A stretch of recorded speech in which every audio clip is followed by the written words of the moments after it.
అప్పుడు వాడు అన్నాడంట, God knows not only mathematics, he knows morality also అని అన్నాడంట. ఈ కథ విన్నప్పటి నుంచి నాకు ఎప్పుడెప్పుడు మీతో షేర్ చేసుకోవాలో అనిపించిందండి. కొంతమంది ఏమైపోయిందంటే సనాతన ధర్మాన్ని మ్యాథమెటిక్స్ లో, సైన్స్ లో చూస్తున్నారు, మోరాలిటీ, ఎథికల్స్ మర్చిపోయారు. అన్ఫార్చునేట్లీ మన రాజకీయ సిస్టమ్ ఇదంతా కూడా ఏమైపోయిందంటే లీగాలిటీని పట్టుకున్నారు. ఇది లీగల్ గా కరెక్ట్, ఇది లీగల్ కరెక్ట్, మరి ఎథికల్ గా ఎవరు చూడాలి, మోరాలిటీ ఎవరు చూడాలి?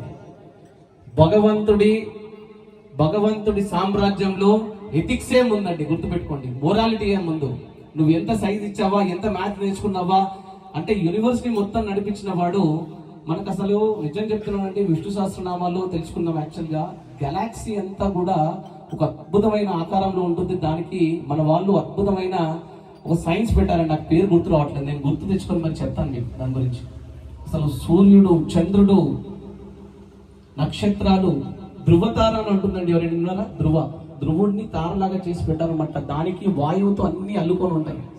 అవర్ సనాతన ధర్మ is a great science and great mathematics అండి. ఇవన్నీ క్యాల్కులేట్ చేసే ఏ పండుకి, ఏ చెట్టుకి ఏ పండు ఇవ్వాలి, ఏ కాయకి ఎన్ని రోజులు ఇవ్వాలి, ఏ చెట్టు ఎలా పెరగాలి, ఇవన్నీ కూడా వృక్షంలా కూడా భగవంతుడే ఉంటాడండి, గుర్తుపెట్టుకోండి. అది మన సనాతన ధర్మం అంటే. చక్కగా అయ్యప్ప స్వామిని